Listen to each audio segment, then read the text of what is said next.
Hello, good morning. So, we're in the kitchen and I am making this zucchini boat. We get this one every single time because Brandon loves it and it's just good. I love a squash. And I also made this for myself. It's a lot. It's one of those where you kind of like are a little bit hungry and you're like, if I don't make myself a meal before I make the meal, I'm going to pass out. And I overshot. I made 3 eggs and 2 sausages. But that means I can kind of like make the food slowly. And that is a better place to be in for me. So what's going on? Well, Brandon took the weekend and went on a camping trip and had a great time with some other guys. So I was here with the kids all by myself. And we survived. That is pretty much what we did. And I say survived not because I can't handle my kids on my own, but because I can't handle the sleep schedule on my own. My kids are and have been on 2 different sleep schedules essentially since we had our second baby 5 months ago. And I think he is coming out of that 5-month sleep regression that they go through. Babies around 4 months old go through this 4-month sleep regression, and it's basically when their circadian rhythm, the rhythm of their sleep-wake cycle goes from an adult schedule to it goes from a baby schedule where they're kind of, sleeping 20 minutes here, 45 minutes there, waking up every hour, to then they sleep and wake on a circadian rhythm. And it follows a 90-minute cycle for everyone who is healthy. So every 90 minutes, and I don't know all of the specific details, but I do know, and I've used this in college, and I used it as a flight attendant, the information that every 90 minutes your body is going to cycle through another one of these cycles. So on all of the 90-minute intervals, you have an opportunity to fall asleep and get like the best quality sleep. And it's when your body is naturally inclined to fall asleep. So for example, for an adult, you might sleep and it's the same when you're asleep, it'll wake you every 90 minutes. So the ideal sleep time might be 6 hours, it might be 7.5 hours, it might be 9 hours. And those are the 3 different those are the 3 chunks. And if you calculate it, 6 is divisible by 1.5 hours, which is 90 minutes. 7.5 is divisible by 1.5 hours, which is 90 minutes.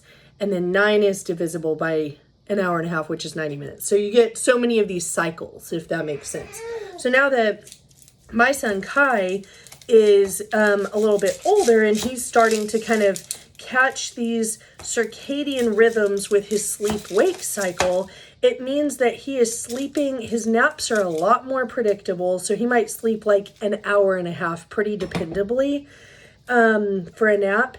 And then, he might sleep, maybe 9 hours or so at night, pretty predictably. He's still taking 2 naps. So he goes to bed at like 11 o'clock, around there. And then he doesn't really wake up. I get him up for a nap. I get him up in the night and I do a dream feed like around 7 a.m.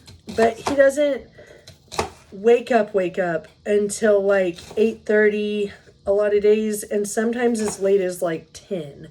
And so if Brandon is around and home, he gives me that time so that I can just like sleep and doze and maybe feed Kai in bed, or wake up slow, and he'll watch our 2-year-old, which is like a huge difference in my day.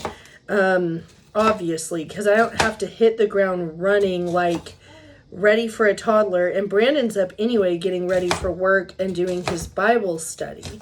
So that's kind of how we have organized our family.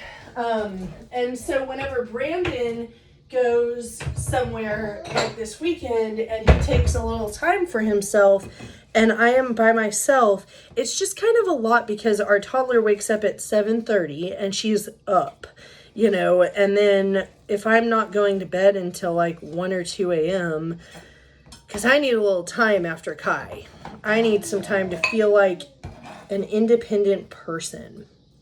And what do I do at that time? I usually clean or do dishes or finish, whatever I'm doing. Sometimes I work. And I really enjoy that time. So, it was a survival weekend, but it was a good weekend. We woke up, we went and got some rocks. We picked up some elderberry bushes. I didn't know this, but when you plant elderberries, if you want the berries, which, why else would you plant them, You've got to have 2 different types of bushes so that they can propagate and kind of like tag team one another. And so we got our bushes. Then what else did we do? This is a squash I grew in my garden, and I'm going to be cooking. We went to bed. I think that's all we did that day. And then we woke up and picked up Brandon. So I didn't get ahead on anything. I didn't really get anything extra done. I stayed afloat, and that is how I started our week. We kind of picked up a little bit, and then what else did we do?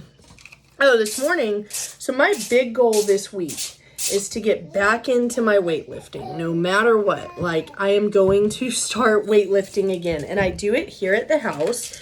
And right now I'm doing the Expecting and Empowered app.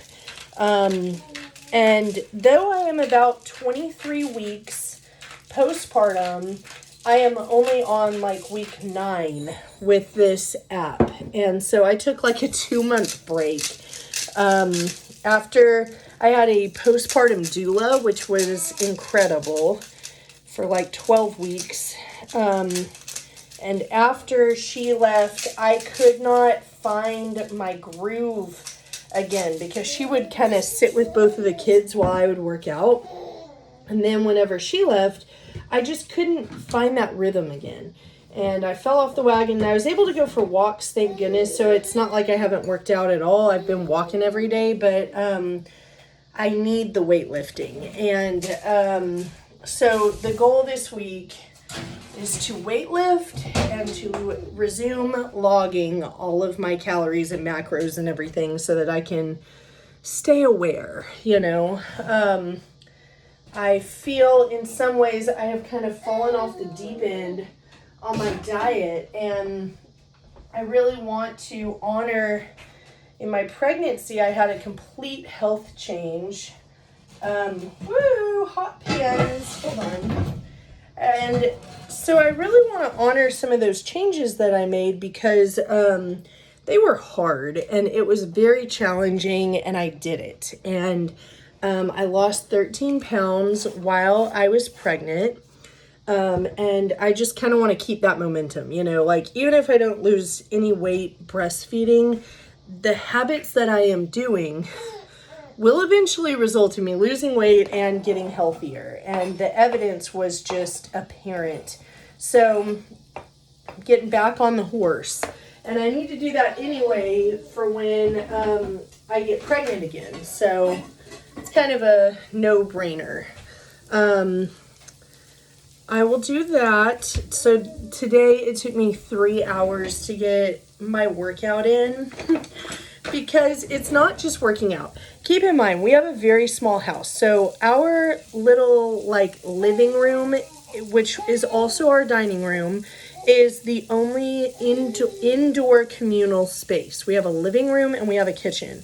And I really like living in a smaller home, but it's tough whenever you're trying to use the space for so many different purposes throughout the day. Because it's kind of like, all right, we're going to do breakfast, then we've got to reset the room. So we're going to clean up all the breakfast stuff, normal. But then I've got to, like, our floors were dirty. I didn't run the robot vacuum last night because I think I need to replace all of the parts on it because it's starting to not do a very good job. So I was like, okay, now I've got to vacuum the floors just so I can lay on the floor. And my floors get dirty. Like, I could easily vacuum them twice a day and they still would probably look kind of messy. Just because we're in and out all day. I cook 2 or 3 times a day. And then the kids are, tracking everywhere. And we don't even keep animals in the house. So it just adds up, and that's one of the things that is a challenge for my working out is I want the floor to feel and look clean. So we picked up all the toys. Then I had to do some laundry so that I'd have diapers. We're using reusable diapers, so I had to do some laundry. Then it was like the baby needed to be fed again. Therese needed a snack. I got hungry, so I had to eat again. And finally, I got to the point where I could start my workout, and I did. And I did a whole 30 minutes, and it was wonderful. I really enjoyed it. And then we got another snack and picked up all the toys that were taken out whenever I was working out. And then we went on a walk around the neighborhood. We visited my neighbors for maybe an hour. We do that almost every day. We'll go and sit with them for about an hour or so. And then came home and started naps. And here I am making dinner. Avoiding the snack that I made so that I would have the energy to make dinner. But look at me go. I am happy with that. I'm looking for my spatula. Got one out, but yes, I don't know where it is. So this will be good. And then after this, I need to switch gears and really focus on work. I know that I have at least a couple of hours of semi-urgent tasks that need to be done because I do not want my new boss to get mad at me for dropping the ball. So I feel like I'm behind in some ways, and I want to catch up on that. And I haven't done any of my outdoor chores. So those are the 2 things that I think I need to try to aim for. And then, of course, keeping the laundry going. We are doing some homeschooling. Now, I say that very loosely because I know that some of you are actual homeschooling people. I'm talking an activity here and there. Now, my daughter is just turned 2. She just turned 2. It's May, June, July, August, September. So she just turned 2 4 months ago. And I am trying to practice homeschooling so that when I actually need to be a homeschooling mom, it's not like this complete lifestyle change because I don't consider myself to be a very adaptable person. I adapt when I have to, and I can adapt when I have to, but it is just really stressful for me, and it's not enjoyable, and I feel like for the things in life that you know are coming, like I know my kids are going to need to be in school, things like that shouldn't catch anyone off guard. If they prepare and if they plan, it shouldn't be shocking whenever it happens. And so but I know that it would be if I just had to jump into it like right away. So we are learning numbers and we are learning colors. And then we're kind of dipping our toes into the alphabet. She can sing the alphabet and she can talk about letters, but that's about as far as she can go. Like, she doesn't associate the name of the letter with the letter, if that makes sense. And she doesn't associate letters with words or sounds or anything. I'm going to go the phonics route because that's how I was taught. And I understand that people are doing like sight words now, but that doesn't make any sense to me. And I don't think memorization and sight words are going to necessarily set her up for success in sounding words out and learning how to read words that she's unfamiliar with. Maybe I don't understand the concept, but to me it doesn't make a lot of sense. So I'm going to teach her phonics, because that's what I know. And I know how to read. So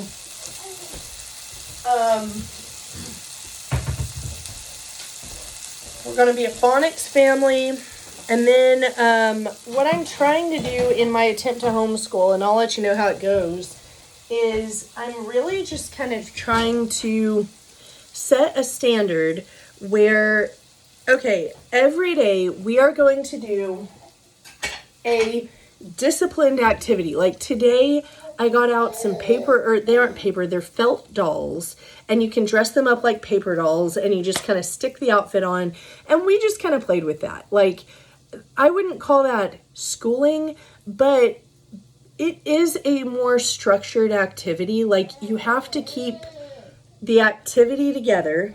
We're not bringing it all over the home like we would maybe, cars or dolls or things like that. This is an activity that we sit down, we do for a few minutes, and whenever we're done, we pack it up, and it's not something that we're just like taking all over the place. Because it's not fun whenever you have a paper or a felt doll and you can't put the clothes on it, So we're learning discipline. We're learning how to sit and how to focus and how to do something for a few minutes and then be done with it. And that, I think, is probably a basic skill, like, that we're going to have to learn for any learning. So we are practicing things like that. I do not expect to be a homeschooling mom in the sense that, like, there will come a day when I think I'm going to have to call in the troops and just be like, I have gone as far as I can go. I don't know how to do any of this, or I'm not, like, keeping up with it on my own. And I expect that day to be pretty soon. I can probably add and subtract, maybe do some other math. I love history, so I think I can go a little longer with that one. So we might just like add in a class here and there too. That's what my mom did. I was homeschooled, and we had a private tutor come to our house, and she would work with me on like grammar, writing, and something else. See, I don't even remember. And then I went to a math class with other kids, and then we had a co-op where we did like 4 or 5 other subjects, and we would go there maybe 1 or 2 days a week. And then we were involved in sports and stuff like that. So I did horseback riding, my sister did ballet, and we just kind of picked our favorite sports, and that's how we got our social stuff. And then we'd have friends over all the time. So I would prefer do something like that, but I don't even know what options are available to us. So got to learn all that too. And thankfully, I am like the last of my friends to have kids. So most of my friends either don't have any kids, or they have their kids already, and they're like 4 or 5 years at least ahead of us. So I have a ton of people who I can ask for advice and resources and all of this, and they're all happy to help, thankfully. So that's kind of my plan. And what else? I still haven't done any of my goals. I keep saying that that'll be the next video, and of course it's not. Sorry, I'm just kind of trying to, do all this stuff. I'm too busy to think about my goals, but that's the direction I'm headed, so I better think about it soon. Maybe Thursday, but I have a feeling on Thursday I'm going to be catching up on my work. So maybe on the weekend. This weekend is going to be my weekend. Brandon and I take a weekend once a month. So once a month, we each get a 24-hour period where we allow the other person to do whatever they want for 24 hours. So it's a time where, I can catch up on projects. I usually do that. In fact, I think I always do that. Unless I just lay around and watch TV all day, which I did a couple times while I was pregnant. I had I literally just laid in my room and watched TV all day. And then for Brandon, he's totally different. And he usually likes to go to the cigar lounge or go out with someone or what else has he done? He doesn't do so many projects. He might work on his business some, but the idea behind it is it's kind of like a mental health day. So you should do whatever you need to do to recharge so that you can be the best husband and wife and parent and show up in your life without getting all burnt out. And it's worked for us for the last year or two, and we are not giving it up. So that's our secret to being as happy as we can be right now. And I think it works really well. I recommend it to everyone that I can and then we do a night a week. So I get Thursdays right now and Brandon gets Tuesdays. And, I'm in a bad habit of using my Thursdays to clean and to kind of catch up on chores around the house, or sometimes I'll work on my calendar and get my pins out, and something I don't want to do around my kids because they will take too much interest in my pins and I don't want them playing with it. So I'll do that kind of stuff. Or last Thursday I worked in my garden and I did all of the weeding in the entire garden in 3 or 4 hours. And then I worked on my compost bins. I have no idea what I'm going to do this Thursday, probably work. And then some point I need to work on my goals. And I'm just going to have to take that one by the horns, I think. Throw it down. And that's how things are. I feel like a lot of times I've just got to take things by the horns, throw it down and be you know what? I don't care how important everything else in my life feels. Today, I am working out. Today, I'm doing my goals. And I have to do that often. It's I don't care how important, I don't care what emergencies pop up. I am going to fold my laundry today. Or I am going to let the chickens out today, or whatever it is, come what may. See if my squash, I think it needs a few more minutes, but that's my update. This was more of this is what we're doing in our lives. And then I hope that next time I make a vlog, I will be able to speak to the goals and the 9 categories of life and share kind of what that looks like and how I've implemented it over the years and how I'm implementing it as a mom. But until then, I'm going to eat this and I'm going to play with my little boy and probably do some laundry and other stuff that is not exactly what I thought I would do with my time, but that's how it goes, isn't it? Like, I'm sure I'll find stuff to do. So I will try to get it done and then share the goals with you one day. Bye.